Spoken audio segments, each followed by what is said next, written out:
வணக்கம். என் குருநாதர் எழுத்து சித்தர் பாலகுமார் சார் அவர்களை மனதார வணங்கிவிட்டு உங்களுடன் பேசத் தொடங்குகிறேன். சுவரில்லாமல் சித்திரம் வரைய முடியுமா அப்படின்னு சொல்லி கேட்பாங்க இல்லையா? கரெக்டு தான். ஆனால் சுவரில்லாமல் சித்திரங்கள் வரைந்து இன்றைக்கும் நம்ம மனசில் இருக்கிறவர் தான் டைரக்டர் கே பாக்யராஜ் சார். சுவரில்லாத சித்திரங்கள் அப்படின்னு நெகட்டிவ் தலைப்பு அப்படின்லாம் சொல்லிட்டு இருந்தது எல்லாத்தையும் புறந்தள்ளிய மிக முக்கியமான டைரக்டரில் பாக்யராஜ் சார் ஒருத்தர். சுவரில்லாத சித்திரங்கள் நெகட்டிவ் தலைப்பு, ஒருகை ஓசை நெகட்டிவ் தலைப்பு, மௌன கீதங்கள் நெகட்டிவ் தலைப்பு, இன்று போய் நாளை வா நெகட்டிவ் தலைப்பு, விடியும் வரை காத்திரு நெகட்டிவ் தலைப்பு. பாசிட்டிவாக சிந்திச்சோம்னாக்க தலைப்புல எந்த பிரச்சனையிலும் நிரூபித்து காட்டிய ஒரு அசாத்தியமான மகா கலைஞன் தான் பாக்யராஜ் சார். சுவரில்லாத சித்திரங்கள் படத்தில் முதல் படம் பாக்யராஜ் சார் டைரக்ட் பண்ணினது. அதில் பல காட்சிகள் நம்ம மனசுக்குள்ளார பெரிய பாதிப்பை ரணத்தை ஏற்படுத்தும். அதில் தமிழ் சினிமா இதுவரை செய்யாத ஒரு விஷயத்தை, காட்டாத ஒரு உணர்வை நமக்கு அதில் உணர்வை வெளிப்படுத்தி இருந்தார் பாக்யராஜ் சார். அதாவது ஒரு ஆணும் பெண்ணும் கட்டிப்பிடிச்சுக்கிறதோ, ஒரு ஆணும் பெண்ணும் உடலுறவு வைத்துக் கொள்வதையோ, ஒரு ஆணும் பெண்ணும் சங்கமிப்பதையோ வெறும் செக்ஸாக, காமமாக பார்க்கப்பட்டது தான் இங்கே நம்ம வாழ்க்கையிலேயே நடைமுறையில் இருக்கிற விஷயம், சினிமாவிலையும் காட்டிக்கிட்டே இருந்த விஷயம். ஆனால் பாக்யராஜ் சார் அதை சுக்கு நூறாக ஒட்டச்சி தள்ளினார் அப்படின்னு தான் சொல்லணும். எப்படி? செக்ஸு காமம் தானே, வெறும் உடற்பசிக்கானது தானே. ஆனால் அதை ஒரு கவிதையா, ஒரு ஜீவனா, ஒரு உயிரோட்டமானதா பாக்யராஜ் சார் சுவரில்லாத சித்திரங்களில் மாற்றிருப்பார். அந்த ஒரு சீன் சொல்கிறேன் பாருங்க. கதைப்படி ஒரு ஏழ்மையான குடும்பத்தைச் சேர்ந்த ஹீரோயின், அப்பா கிடையாது, அம்மா இருக்காங்க, தம்பிகள் தங்கைகள்லாம் இருக்காங்க. இவங்க ஸ்கூலுக்கு போயிட்டுருக்காங்க. சுமதி அப்படிங்கிற ஒரு நடிகை. அந்த சுமதி சின்ன குழந்தையிலேருந்து நடிச்சிட்டு இருக்கிறவங்க. அந்த ஹீரோயினாக நடித்த முதல் படம் சுமதிக்கு அதுதான் ஃபர்ஸ்ட் படம். அவரை அதே தெருவில் இருக்கிற பாக்யராஜ் சார் ஒருதலையாக காதலிப்பார். பாக்யராஜ் சார் படத்தில் second hero. First hero Sudhakar sir. Sudhakar அப்படியே கான்ட்ராஸ்டாக ஒரு பெரிய பணக்கார குடும்பத்தை சேர்ந்தவர். பைக் வச்சுருப்பாங்க, கார் வச்சுருப்பாங்க, கூலிங் கிளாஸ் என்ன, கோட் என்ன, ஷூ என்ன.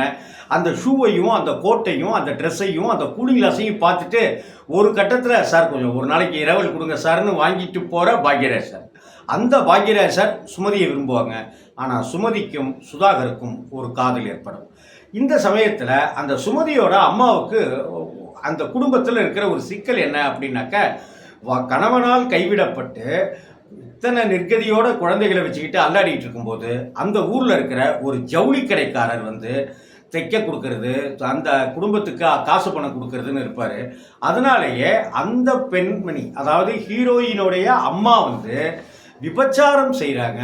அதாவது அந்த ஜவுளி கடைக்காரர் கூட உறவு வைத்துக் கொள்கிறார்கள். எதுக்காக? தன்னுடைய குடும்பத்தை பாதுகாப்பதற்காக, தன்னுடைய குழந்தைகளை படிக்க அனுப்பணுங்கிறதுக்காக அப்படின்னு சொல்லி. இப்போ ஒரு கட்டத்தில் அந்த ஜவுளி கடைக்காரருக்கும் நம்ம அம்மாவுக்கும் இருக்கிற உறவு அந்த கதாநாயகிக்கு தெரிஞ்சிடும். அம்மா செய்கிற உறவு தப்பு மகளுக்கு தெரிஞ்சிடும். இனிமே நீ இது மாதிரிலாம் பண்ணினாக்க அவ்வளோதான் அப்படின்னு சண்டை போட ஆரம்பித்து படிப்பை நிப்பாட்டிட்டு வேலைக்கு எங்கேயாவது போகிறதுன்னு முடிவுக்கு வந்துடுவாங்க. இந்த விஷயம் எதுவுமே தெரியாமல் இருக்கிற சுதாகர், எங்கே இவன் ஸ்கூலுக்கு வரலையே அப்படி இப்படிலாம் தவிச்சிட்டு இருக்கிற சமயத்தில் சுதாகருக்கும் இப்படி ஒரு ஏழ்மையான குடும்பத்தில் இருக்கிற ஒரு பெண் கூட லவ் அப்படி இப்படிலாம் இருக்கிற விஷயம் சுதாகருடைய அப்பாவுக்கும் தெரிய ஆரம்பிச்சிடும். சுதாகருடைய அப்பாவா யார் நடித்தது அப்படின்ற ஒரு தகவலை சொல்லிடுறேன். வீரபாண்டிய கட்டபொம்மன் படத்தில் அந்த மோதுவார் இல்லையா சிவாஜி கூட, வரி வட்டி அப்படின்ட்டுலாம் பேசிகிட்டு இருக்கிற சமயத்துக்கு முன்னாடி ஒரு வெள்ளைக்காரர் கூட மோதுவார் இல்லையா, அந்த வெள்ளைக்காரராக நடித்த சிஆர் பார்த்திபன் சார் தான் நடிச்சிருப்பார். அப்படியே கான்ட்ராஸ்டாக அந்த சிஆர் பார்த்திபன் சாரை பார்த்தீங்கன்னாக்க, அண்ணே அண்ணே சிப்பாய் அண்ணே நம்ம ஊர் நல்ல ஊர் இப்போ ரொம்ப கெட்டு போச்சனே, கோழி கூது படத்தில் அவர் தான் மெயினாக பாடுவார். அந்த சிஆர் பார்த்திபன் சார் தான் சுதாகருடைய அப்பா கதாபாத்திரத்தில் நடிச்சிருப்பார். அந்த விஷயம் தெரிஞ்சதுனால வீட்டை விட்டு பையனை துரத்திடுவார். ஒன்று அந்த பொண்ணை மறந்து நம்ம சொந்தக்கார பொண்ணை கல்யாணம் பண்ணு, அப்படி இல்லாட்டினா சொத்தும் கிடையாது பத்தும் கிடையாது ஓடிப்போ அப்படின்ன உடனே எனக்கு காதல் தான் முக்கியம், எனக்கு காதலி தான் முக்கியம், அந்த ஏழ்மையான குடும்பத்தில் என்ன அசிங்கங்கள் வந்தாலும் அந்த அவளை தான் நான் கல்யாணம் பண்ணிக்குவேன்ட்டு அவர் வீட்டை விட்டு வந்துடுவார். அவர் வீட்டை விட்டு வந்ததோட மட்டும் இல்லாமல் அந்த குடும்பத்திலேயே ஐக்கியமாயிருவார். அவருக்கு தங்க இடம் இல்லைல்ல, போக்கூட இல்லைல்ல, அதனால அங்கே தங்கிடுவார். அங்கே அம்மா விபச்சாரம் செய்கிறத பொண்ணு தடுத்துட்டான். இப்போ வேலைக்கு போகலான்னு அந்த காதலனும் காதலியும் வேலைக்கு போனால் அந்த வேலைக்கு போகிற இடத்துல இருக்கிற முதலாளிக்கும் சுதாகருடைய அப்பாவுக்கும் ஃப்ரெண்ட்ஷிப் இருக்கும். அதனால அவங்கள வேலையை விட்டு தூக்கிடுவாங்க. இவ்வளவு கஷ்டங்களோடு இருக்கிற சமயத்தில் ஒரு நாள் சாப்பாட்டுக்கே வழி இருக்காது, பசியோடு இருப்பாங்க. அப்போ சத்தம் கேட்கும், எல்லாரும் தூங்கிட்டு இருப்பாங்க, சத்தம் கேட்கும். என்னடான்னு தலையை திருப்பி படுத்துட்டு இருக்கிற சுமதி பார்த்தாக்க ஒரு பானையில் தண்ணி இருக்கும். அந்த பானையிலேருந்து 2 டம்ளர் தண்ணி எடுத்து குடிச்சிட்டு சுதாகர் போய் படுப்பார். இன்னும் கொஞ்சம் நேரம் கழித்து அதே போல் ஒரு சத்தம் கேட்கும். என்னென்னு கதாநாயகி சுமதி பார்ப்பாங்க. சுதாகர் எந்திரிச்சு போய் இன்னும் கொஞ்சம் தண்ணி எடுத்து குடிப்பாங்க. இது தாகத்துக்கான தண்ணி இல்லை, வயிற்று பசியை, அந்த பசி கில்லுதுன்னு சொல்கிறோமே, அந்த வயிறு எரியுதுன்னு சொல்கிறோமே, அந்த பசியை தணிப்பதற்காக, போக்கிக் கொள்வதற்காக தன்னுடைய காதலர் சொத்து பத்தையெல்லாம் இழந்துட்டு, பணக்காரத்தனத்தையெல்லாம் இழந்துட்டு இங்கே வந்து அப்படி தண்ணி குடிச்சிட்டு இருக்கானே நமக்காக அப்படின்னு முந்து போய் 3வது தடவை அவன் தண்ணி கொடுத்து சுரண்டி தண்ணியை குடிப்பான். குடிச்சிட்டு வந்து படுப்பான். அப்படியே தொடுவா வந்து கதாநாயகனை தொடுவா. அவன் திரும்பி பார்ப்பான். என்ன சரோஜா அப்படின்னு கேட்பான். அந்த படத்தில் சரோஜான்னு பேர். சரோசா குப்பை கொட்டியா, கொட்டு கொட்டு அப்படின்ற அந்த கவுண்டமணியோட டைலாக்கு ஃபேமஸ் இல்லையா? இதைத்தான் பின்னாடி சரோஜா சாமானிக்காலோ அப்படின்னு முதல்வன் படத்தில் வந்திருக்கும்.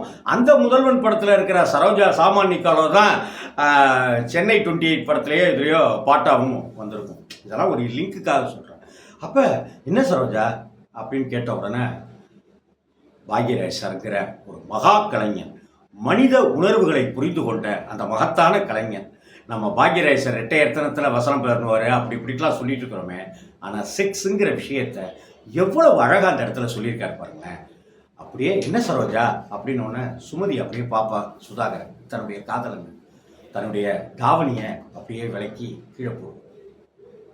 என்ன சரோஜா பேசாமல் இருப்பா. சரோஜா என்ன அப்படின்னு கையை உலுக்கி கதாநாயகன் கேட்பான்.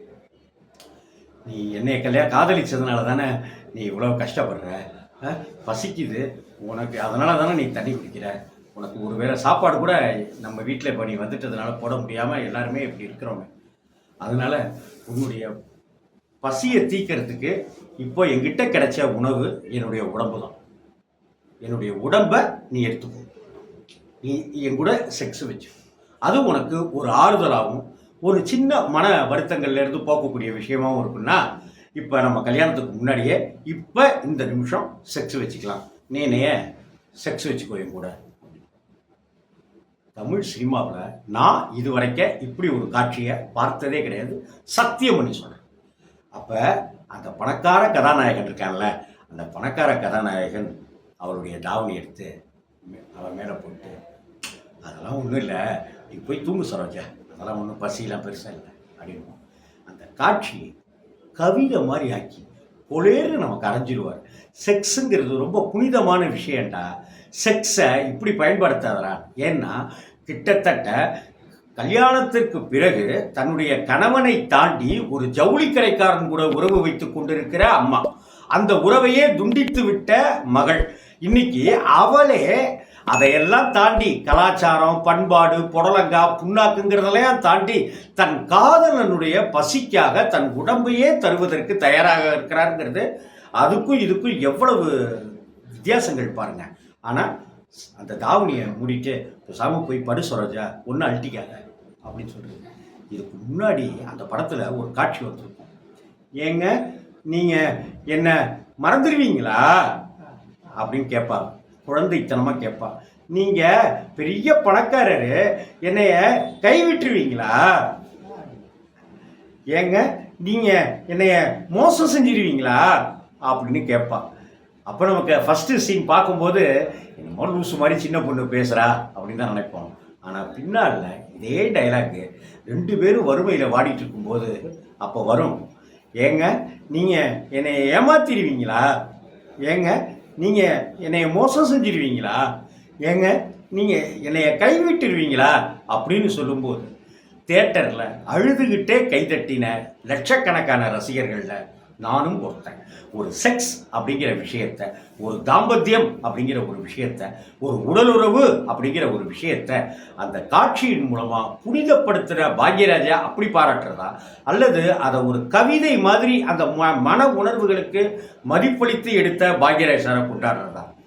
எப்படி கொண்டாடினாலும் பாக்யராஜ் சார் எல்லா விதங்களிலும் கொண்டாடப்படக்கூடிய ஒரு அசாத்திய கலைஞன் தான்.